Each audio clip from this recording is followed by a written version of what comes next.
And I would like to just start out by saying that it's a huge honor to be giving this talk today.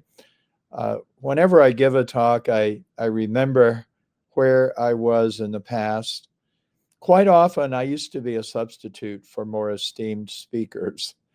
It started in high school when I was told, we wanted you to speak at the assembly because we invited the two senators of our state and they couldn't come. And then we invited the representatives and they couldn't come. So could you please come? And then it got a little bit better in 1989. I got a call from John Logston at Space Policy Institute at George Washington University. And he said, Frank, I don't know if this is an insult or a honor, but Gene Roddenberry was supposed to speak tomorrow on the next 1,000 years of space at our honoring of the 20th anniversary of the Apollo 11 landing. And I wonder if you could take his place. Well, I said, that would be an honor. And this is an honor. Cara asked me to speak. She didn't ask me to substitute for anyone. And I'm just delighted to be here. So let's go to the next slide. We have to take just a moment to honor the Challenger crew. On this day, 40 years ago, the Challenger shuttle exploded on its way to low Earth orbit. And as you know, we say that space is hard and space is also dangerous. My friend Rod Pyle says space hates people, Frank. And I say, yeah, but people love space. That's our challenge. It's an unforgiving and difficult environment, and yet we feel drawn to it. We feel drawn to it as explorers. We feel drawn to it as adventurers, but also as business people. And that's the challenge we have, is how to make this challenging environment work for all of humanity. The astronauts are really heroes. I don't care if you get on a rocket attached to a space shuttle or if you get on a rocket for a commercial space launch, you're always taking your life in your hands. So we need to honor every astronaut, and particularly this crew, which was a great shock for us when they died. Next slide. Cara mentioned that I am involved with the overview effect. I coined the term. It's a term for what happens when people see the Earth from a distance, from orbit or the moon, or even a suborbital hop. And I'm going to be talking about several space agencies. The overview effect has been a constant throughout. And it's been produced for professional astronauts and commercial astronauts. And it's very interesting because, first of all, nobody planned for the astronauts to have this dramatic experience. When NASA was sending astronauts to the moon, they were there to beat the Russians to the moon, not to have any kind of special transformational experience. The overview effect really produces an ROI, but it's a return on inspiration. And later in my talk, I'll show you that serendipity is one of the reasons we ought to fund space, because serendipitously, the overview effect also is producing a return on investment as we get to commercial space. But speaking of astronauts, I just really want you to have a sense of what their experience is. This is a short excerpt from an interview I did in 2019 with Tracy Caldwell Dyson, who is still an active astronaut and recently had a stint on the International Space Station. So Ryan, could you run the video?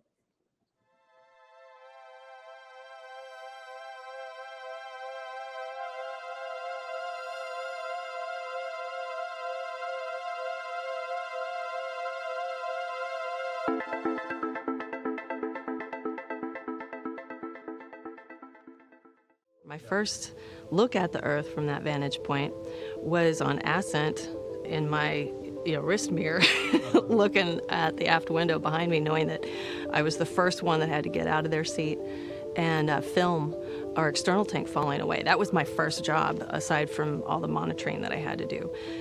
And so my view of it was very fleeting and very technical. It was background to the task that I had at hand, and that was pointing a camera at an external tank so that it could be analyzed.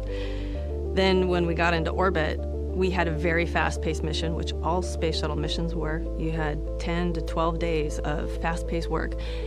And it was my commander, Scott Kelly, who carved out 90 minutes of entire orbit on flight day 10. And he said to the rookies, the three of us, I want you guys all in that window, and I don't want you to move. And he already pre-coordinated it, got the lights turned off on the station so we could see everything in its grandeur. And that was the first moment that I had to really soak it in, and discovered a lot of things about my reaction to that view in that relatively short period of time.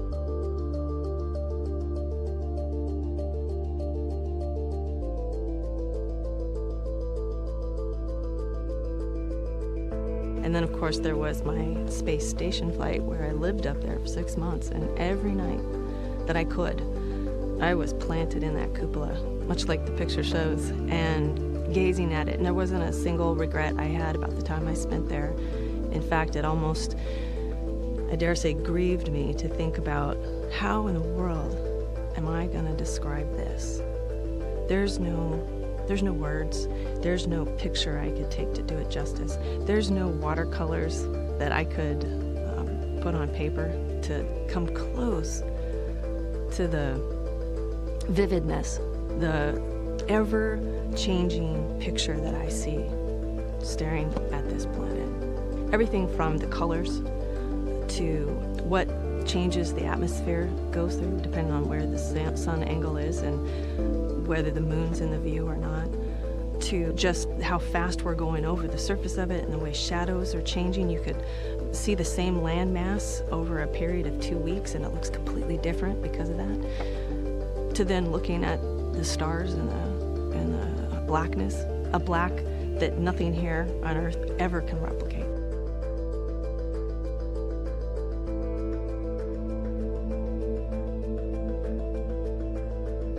And then you look at the space station around you and you're like, this is amazing. And all the people who are a part of this structure that are, I know, either at their desks, creating the next great marvel, or they're sitting in mission control, controlling everything I see.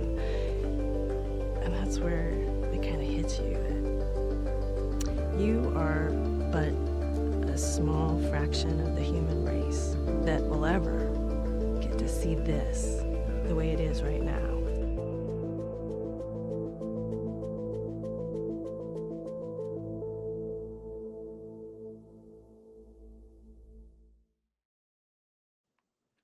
Let's move to the next slide. And of course, I think we have to also say that, the idea that she is only the small fraction of the human race that will get to see it, if our dreams are fulfilled and we begin to really move off of the planet in large numbers, many, many people will experience the overview effect, more serendipity of funding space. So Space Age 1 goes back to 1957, and we call it old space, but that's not to diminish its accomplishments in any way. The thing about it is that they did a lot, including with the overview effect. And in particular, here's just a short clip from Apollo 8, which went to the moon and did not land, but returned, just as Artemis 2 is going to do. And they took the famous Earthrise picture, probably the most famous overview effect image ever created. So Ryan, let's run this just short review of Apollo 8. 10, 9. We have ignition sequence start. The engines are on. 4, 3, 2, 1, 0. We have commit. We have liftoff. Liftoff at 7:51 a.m. Eastern Standard Time. We have cleared the tower. Roger. How do you hear, Houston? That's clear. Alright, North Point Bravo, Apollo 8.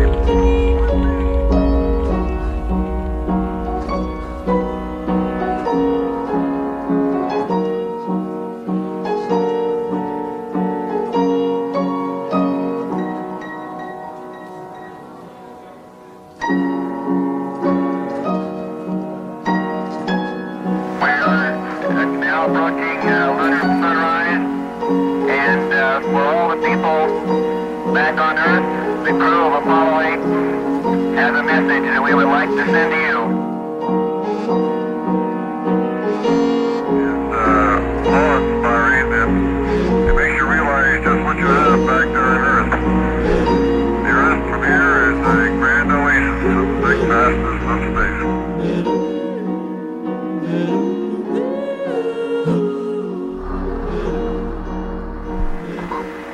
From the crew of Apollo 8, we close with good night, good luck, a Merry Christmas, and God bless all of you on the good Earth.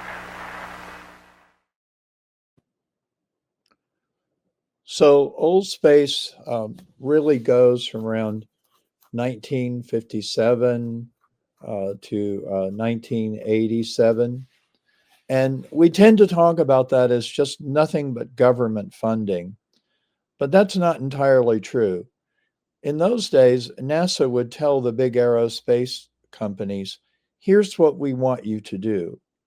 And then the big aerospace companies, we now call them legacy companies, would produce what NASA wanted. That was the year, those were the years of cost plus contracts, which are no longer part of the scene. But if you went over budget, you just added more money to the project. If you went over schedule, you just took more time. And new space has changed that a lot, as has commercial space. Okay, so let's take the next slide. Yeah, so we have new space now, and I call it starting in 1987 or in the mid-'80s, because what happened then was that certain organizations like the L5 Society and the Space Frontier Foundation began to advocate for more private enterprise being involved in space exploration and development. And these were the early years in which Blue Origin was founded in 2000, SpaceX in 2002, and Virgin Galactic in 2004. Now, government funding is still important during this period. And in fact, Elon Musk would tell you that if they hadn't had a government contract at a key moment in the history of SpaceX, they probably would not have survived. So there's always been this interplay of private and government funding, and it continues even today. Let's go to the next slide. So now we're into commercial space, and we now have a situation which is called Space for Earth. Not my term, it's a term from one of my friends, Matt Weinzierl at Harvard Business School. But now what we're seeing more and more is satellites and other aspects of the industry where the value is really from space to Earth. This begins, in my mind, in 2021, when we had the first Virgin Galactic and Blue Origin flights. Reusability has become mainstream, And we also have what I call the new astronaut corps. Today, it is no longer necessary to be as accomplished as Tracy Caldwell Dyson in order to be an astronaut. It's really a matter of funding, your funding, to Blue Origin and Virgin Galactic and SpaceX. But even though the big three get all the attention, there are many, many startups with significant investment. Global spending estimated at $626 billion. But there is a big shift now for startups, and there's about 2,700 of them that have been tracked, with 980 of them having significant investment. But I learned this when I moved from being a space advocate to being a space analyst and looking at the financial side. Investors can invest in anything. They don't have to invest in space exploration and development. And so they need a return on investment. And so I've learned to look at these companies differently, where I might look at a company in terms of how it might contribute to humanity moving off world, or how it might contribute to the overview effect. As an analyst, you have to really look at it differently and think about, does the product scale that's being offered? Is there a profit that can be made from it? How long will it sustain itself? And so there is a new kind of ROI that needs to be attended to if we're going to continue this powerful public-private connection. Government spending is still critical. Many startups are actually dependent on government spending from NASA or Space Force to get traction. And so commercial space continues this public-private connection, and it moves into a completely new phase. Next slide. And now we come to my favorite space age, number 4, DAO Space. I would say everything else that I've told you about is a logical progression, somewhat predictable even. But I see MoonDAO as transformational. They have raised $8 million through democratic processes to send 2 people on Blue Origin flights. And they have funded 80 other space-related projects. MoonDAO has a dream of a moon community that they will be instrumental in creating. And I believe, given what MoonDAO's been able to do, that that'll be part of the plan as well. I found it remarkable when I did research on this. MoonDAO has more astronauts than 150 different countries. It really is a space program. And Iman Jangar, who is the second astronaut for MoonDAO, there's a short trailer here I'd like to show you. And he talks about another return on inspiration. So let's run that slide, that video.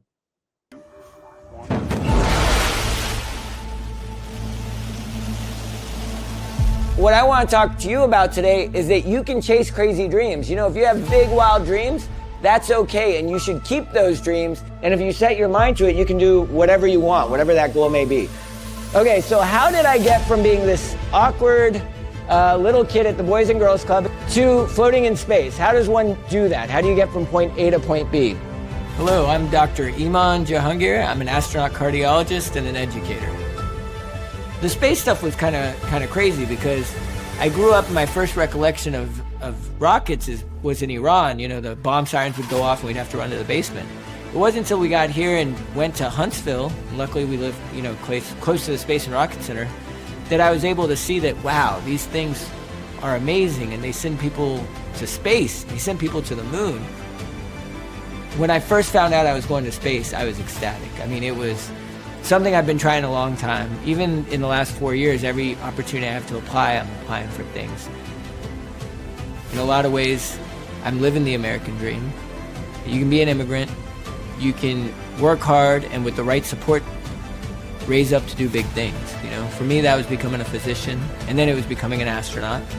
But I wouldn't have been able to do it without the freedoms that this country gives us, without the opportunities, and then without the people behind me lifting me up the whole way. Don't give up. I mean, if this is something you really want to do, you can be the person that breaks that glass and shows the kids behind you that you can, you know, you can do this. You can have these dreams. Thank you all. Thank you.